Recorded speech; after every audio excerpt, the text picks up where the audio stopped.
امام بخاری کا نام سنا ہے نا؟ اللہ اکبر، رسول اللہ کی 6 لاکھ حدیثیں زبانی یاد تھی امام بخاری، اللہ اکبر۔ اور آج امام بخاری کی کتاب صحیح بخاری، اصح الکتب بعد کتاب اللہ، کتاب اللہ کے بعد سب سے صحیح کتاب بخاری شریف، آج دنیا اسے چومتی ہے، ختم بخاری ہوتا ہے، یہ امام بخاری کی جمع کرتا ہے۔ امام بخاری سفر پہ جا رہے تھے اور امیر آدمی تھے، 6 لاکھ اشرفیاں اس زمانے میں آپ کے پاس تھے، یہ چھوٹا سرمایہ نہیں تھا، کشتی کا سفر تھا۔ کسی شخص نے دیکھا کہ ان کے پاس 6 لاکھ اشرفیاں ہیں، اس نے سوچا عالمانہ وضع قطع ہے، پگڑی ہے، جبہ ہے، تو یہ اتنی اشرفیاں تو کسی تاجر کے پاس ہونی چاہیے، تو یہ ایک عالم کے پاس اتنی اشرفیاں ہیں۔ تو اس نے کہا کہ چلو ایک طریقہ ہاتھ آ گیا، میں ذرا کوئی ہیلا کرتا ہوں اور یہ پیسے میں خود حاصل کر لوں۔ تو اس نے شور مچا دیا کہ میری 6 لاکھ اشرفیاں چوری ہو گئی، کہ جب سب تلاشی لی جائے گی تو ان سے نکلیں گی تو لوگ کہیں گے تو ایک مولوی شخص ہے اور تیرے پاس اتنے پیسے کہاں سے آئے، تو اشرفیاں مجھے مل جائیں گی۔ تو جب تلاشی شروع ہوئی تو امام بخاری کی تلاشی لی گئی تو ایک اشرفی بھی نہیں نکلی، کچھ بھی نہیں نکلا، سارا سامان ٹولا گیا، کچھ نہیں نکلا۔ خیر چلو، لوگوں نے اس کو کہا تو جھوٹا ہے، تو نے خام خواہ جو ہے وہ ایک مکر کیا ہے۔ وہ بھی بڑا پریشان تھا کہ اشرفیاں میں نے ان کے پاس دیکھی ہیں، گئی کدھر؟ خیر جب جہاز چلنے لگا تو آہستہ آہستہ امام صاحب کے قریب ہو گیا، امام بخاری سے پوچھنے لگا حضرت اشرفیاں تو تھیں آپ کے پاس، تو کدھر گئی؟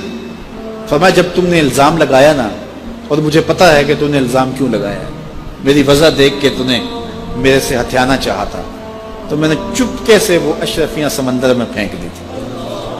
تو کہا حضرت اتنی زیادہ اشرفیاں اور سمندر میں پھینک دی؟ کہا ہاں۔ کہا کیوں پھینکی؟ تو حضرت امام بخاری فرمانے لگے کہ اگرچہ وہ اشرفیاں میری تھیں، میری ملک تھی، اور تو نے اگرچہ یہ شور کیا تھا لیکن ایسے مجھ سے لے بھی نہیں سکتا تھا، لیکن ہو سکتا تھا کہ کوئی ایسا فیصلہ ہو جاتا اور اشرفیاں مجھے تجھے دینا پڑتی، یا کوئی آدھی آدھی کر لیتے یا کچھ ہوتا، تو اب میری وضع عالمانہ ہے اور میرے اوپر لگ جاتا الزام چوری کا، اگرچہ میں چور نہیں ہوں لیکن لگتا تو الزام، قیامت تک لوگ میری حدیثیں قبول نہ کرتے کہ اس پہ تو چوری کا الزام ہے۔ تو کہا میں نے اپنے کام کو محفوظ کرنے کے لیے اشرفیاں قربان کر دی، اتنی اشرفیاں صرف اپنے کردار کو بچانے کے لیے، اور ہم ٹگے کے لیے، چائے کی پیالی کے لیے دین بیچ دیتے ہیں، اور پھر کہتے ہیں آج علماء کی قدر کیوں نہیں ہے؟ میاں قدر ہم نے خود بیچی ہے، ایک ہی چیز ہے، یا پیسے لے لیں گے یا قدر لے لیں گے۔ تو یہ ذمہ داری تھی ہماری کہ ہم انتہائی حساسیت کے ساتھ جو ہے اس دور کا ادراک کرتے اور حالات کو سمجھتے، اور جن لوگوں نے حالات کو سمجھ کے قدم اٹھائے ہیں وہ کامیاب اور بامراد ہوئے۔ یہ علماء کو بھی بہت زیادہ پھونک پھونک کے قدم رکھنے کی ضرورت ہوتی ہے کہ وہ ایک ایک قدم پھونک کر کے رکھیں۔ اعلیٰ حضرت نے کتنی خوبصورت بات کی تھی اپنے زمانے میں، آپ نے علماء کو جو نصیحتیں کی اس میں ایک نصیحت کی، آپ نے کہا علماء لوگ تمہیں دیکھ کے دین کے قریب ہوتے ہیں اور تمہیں دیکھ کے دور بھی ہو جاتے ہیں۔ کہا کہ اگر تم نے سنن غیر موقدہ کو چھوڑ دیا تو لوگ سنن موقدہ چھوڑ دیں گے، اور اگر تم نے سنن موقدہ کو چھوڑ دیا لوگ واجبات چھوڑ دیں گے، تم نے واجبات چھوڑ دیے تو لوگ فرائض چھوڑ دیں گے، اور اگر تم نے فرائض چھوڑ دیے تو لوگ کہیں دین نہ چھوڑ دیں۔